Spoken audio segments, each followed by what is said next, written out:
Hello, good morning, friends. Coach Me Tutor presents Daily Current Affairs for all competitive exams. मैं आज 28 अप्रैल का current affair discussion करूंगा।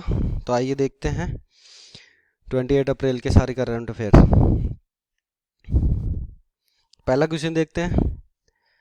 भारत और किस देश के मध्य वरुण 2021 नौसैनिक अभ्यास का आयोजन हुआ?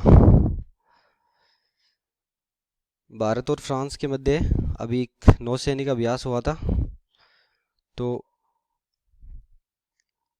क्वेश्चन है कि भारत और किस देश के मध्य वरुण 2021 नौसैनिक अभ्यास का आयोजन हुआ। तो किस देश को नाम पूछा, तो किस देश के मध्य, तो याद रखना है भारत और फ्रांस के मध्य ये आयोजन हुआ था। वरुण 2021 ये 19वां संस्करण था इसका।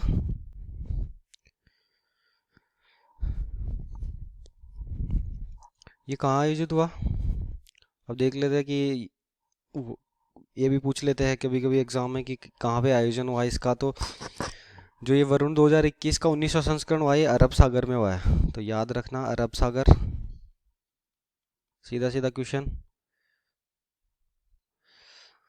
अब थोड़ा और इसके बारे में एक्स्ट्रा जानकारी दे देता हूँ कि भारत और फ्रांस के बीच में और कौन कौन से अभ्यास, मिलिट्री एक्सरसाइज होती है, तो उनके बारे में थोड़ी जानकारी ले लो। एक होती है डेजर्ट नाइट 21 और एक गरुड़ा, ये दोनों वायुसेना की है। और एक शक्ति एक्सरसाइज है, ये मिलिट्री एक्सरसाइज है, ये सेना की है, आर्मी की। तो ये दोनों भी याद रखना। फ्रांस, ये मैप में देखो फ्रांस है, फ्रांस की राजधानी पेरिस है, इतना याद रख लेना बस। फ्रांस कैपिटल पेरिस, इससे कोई क्वेश्चन बाहर नहीं आएगा। अगला क्वेश्चन है क्वेश्चन नंबर 2 देखते हैं।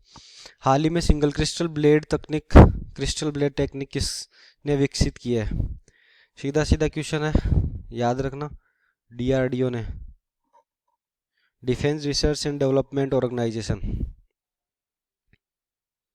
Defence research and development organisation, DRDO ने किया है। तो ये ऐसा सिंगल ब्लेड टेक्निक अभी सिर्फ 4-5 देशों के पास है, जैसे अमेरिका है, चाइना है, जापान है। तो भारत भी इस सूची में अब शामिल हो गया कि भारत ने भी क्रिस्टल ब्लेड टेक्निक विकसित कर लिया। तो ये क्वेश्चन याद रखना है। अगले क्वेश्चन पे आते हैं। आज का तीसरा क्वेश्चन है, विश्व बौद्धिक संपदा दिवस कब आयोजित होता है? World intellectual property day. तो ये भी याद रख लेना, 26 अप्रैल को होता है। 26 अप्रैल, ज़्यादा इसमें कुछ है नहीं। तो इसकी थीम पूछ ली जाती है, तो थीम भी याद रख लेना, taking your ideas to market, अपने विचारों को मार्केट तक कैसे पहुंचाया जाए। तो ये इसकी थीम है, वर्ल्ड इंटेलेक्चुअल प्रॉपर्टी डे, विश्व बौद्धिक संपदा दिवस।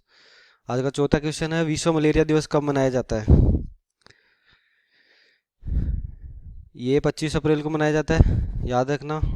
25 अप्रैल, ज़्यादा इसमें कुछ है नहीं। इसकी भी थीम है, इसकी इस बार की थीम है 2021 की थीम मलेरिया, विश्व मलेरिया दिवस 2021 की थीम है शून्य मलेरिया तक पहुंचना, जीरो मलेरिया केसेस।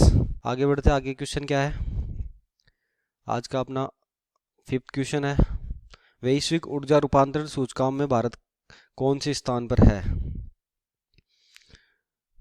तो इसमें है 87th पोजीशन पे इंडिया।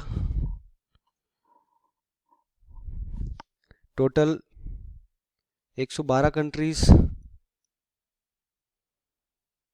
112 कंट्रीज का ब्यौरा है, उसमें से इंडिया 87 पोजीशन पे है। तो ये अच्छी रैंक नहीं है। इंडिया डेवलपिंग कंट्री है, तो धीरे धीरे विकास हो रहा है। तो ये भी याद रख लेना है कि ग्लोबल एनर्जी कंजर्वेशन इंडेक्स में इंडिया का कौन सा स्थान है, तो वो 87th है। आज का 6 नंबर क्वेश्चन है, हाल ही में किस बैंक ने इम्यून इंडिया डिपॉजिट योजना शुरू की है? इम्यून इंडिया डिपॉजिट स्कीम, तो ये है CBI, central bank of India, central bank of India. 7 number question पे चलते हैं। एक नई ई पुस्तक climate change explained for one and all को किसके द्वारा लिखा गया? Climate change explained for one and all, ये पुस्तक है किसके द्वारा लिखी गई है? तो ये याद रखना, आकाश रानीसन ने ये पुस्तक लिखी है। आकाश रानीसन, आकाश रानीसन। तो इसमें जैसे पहले इसका पहला ऑप्शन है, उसी की थोड़ी वो जानकारी देता हूँ कि एस वाई कुरैशी ने भी अपनी एक पुस्तक लिखी है, the population myth Islam family planning and policies in India. S Y Quraishi ये भी राइटर है, इनके द्वारा लिखी गई पुस्तक ये भी याद कर लेना, the population myth Islam family planning and policies in India. तो आगे क्वेश्चन देखते हैं। आज का 8 नंबर क्वेश्चन है, वो भी है बुक पे है। पुस्तक redesign the world global call to action को किसके द्वारा लिखा गया? Redesign the world global call to action, तो इसमें है सैम पेत्रोदा। याद रख लेना। अब इसमें एक आर कौशिक भी है और आर गिरिधरन भी है, इनकी लिखी पुस्तक का भी मैं नाम बता देता हूँ। आर कौशिक ने अभी भी जो इंडिया ने ऑस्ट्रेलिया में सीरीज जीती, टेस्ट सीरीज जीती है, उसके ऊपर लिखी है India 71 years test the journey to triumph in Australia. 71 year के बाद भारत ने ऑस्ट्रेलिया में गाबा में टेस्ट सीरीज जीती, उसके ऊपर रमेश कौशिक ने ये पुस्तक लिखी है। तो ये याद रखना, ये भी इम्पोर्टेंट है। R Giridharan right under over nose, R Giridharan ने अपनी पुस्तक ली है right under the over nose. 9 number question पे आते हैं। किसने विश्व की 10वीं सबसे ऊंची पर्वत चोटी माउंट अन्नपूर्णा को फतह किया? ये उपलब्धि हासिल करने वाली पहली भारतीय महिला पर्वतारोही बन गई है। पहली भारतीय महिला जिसने माउंट अन्नपूर्णा रेंज को फतेह किया है। और माउंट अन्नपूर्णा है वो वर्ल्ड की 10वें नंबर की सबसे ऊंची चोटी है, तो यह है प्रियंका मोहिते। याद रखना, क्वेश्चन आने के बहुत चांस है। 10वें नंबर का क्वेश्चन है, भारतीय मुक्केबाज अमित पंघाल ने रूस के सेंट पीटर्सबर्ग में कांस्य पदक जीता, वह किस राज्य से है? जो अमित पंघाल है, ये 52 kg वर्ग में इन्होंने कांस्य पदक जीता है, तो ये अपने हरियाणा राज्य से हैं। हरियाणा की राजधानी कौन सी है? हरियाणा की राजधानी है चंडीगढ़। ये राजधानी ज़्यादा टफ नहीं है, इजी है। फिर आज का 11वां क्वेश्चन है, किल कोरोना अभियान किस राज्य द्वारा चलाया गया है? तो किल कोरोना मध्य प्रदेश के द्वारा प्रारंभ किया गया है। अब मध्य प्रदेश एमपी के बारे में और जानकारी थोड़ी मैं साझा कर देता हूँ आप लोगों के साथ। अभी एमपी ने पंख अभियान चलाया था, मिशन ग्रामोदय चलाया था, ग्रामीण विकास योजना के अंतर्गत मिशन ग्रामोदय था, दीदी वाहन योजना चलाई थी और जीवन शक्ति योजना। तो ये चारों याद कर लेना, कोई भी क्वेश्चन बन सकता है। पंख अभियान, मिशन ग्रामोदय, दीदी वाहन योजना, जीवन शक्ति योजना। अगले क्वेश्चन पे चलते हैं।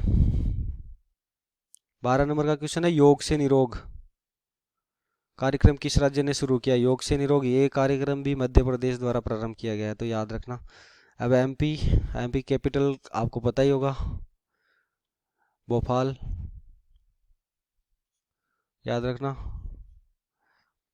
आज का 13 नंबर क्वेश्चन है, प्रधानमंत्री श्री नरेंद्र मोदी ने 24 अप्रैल 2021 को किस योजना के तहत ई संपत्ति कार्ड का वितरण शुरू किया है?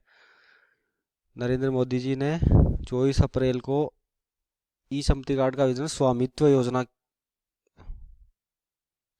योजना के अंतर्गत बांटे गए हैं। काफ़ी इंपॉर्टेंट क्वेश्चन है, ये भी आ सकता है।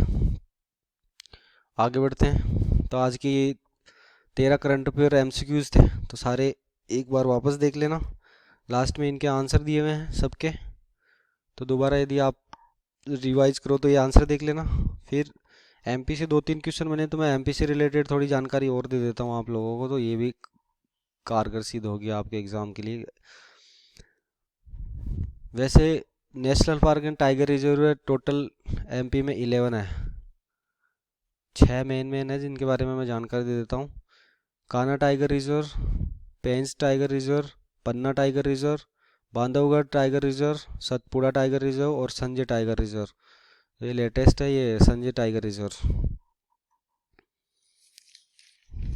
तो ये एमपी में जो national park and tiger reserve है उनके बारे में जानकारी है। National park. अब तो ये एक्स्ट्रा जानकारी है तो ये भी देख लेना। Thank you guys. ये हमारा चैनल है कोच मी ट्यूटर, तो इसको सब्सक्राइब कर देना, लाइक कर देना, शेयर कर देना, अपने दोस्तों को भी बता देना, हेल्प हो सके सबको, डेली के डेली करंट अफेयर मिल सके।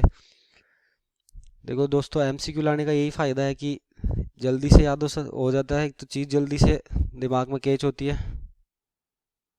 तो आसानी रहती है। वैसे पैराग्राफ में भी पढ़ाया जा सकता है करंट अफेयर, लेकिन ये आसानी रहती है क्योंकि एग्ज़ाम एसएससी, रेलवे, बैंक, इनमें सीधा सीधा क्वेश्चन आता है। तो यदि ये एमसीक्यू देखे हुए तो अपन सीधे से टिक कर लेते हैं, तो इसलिए ये काफ़ी इंपॉर्टेंट है। तो कोच मी ट्यूटर को फॉलो कर देना, वहाँ पे और भी क्लासेस चल रही है, सब्सक्राइब कर लेना। Thank you guys.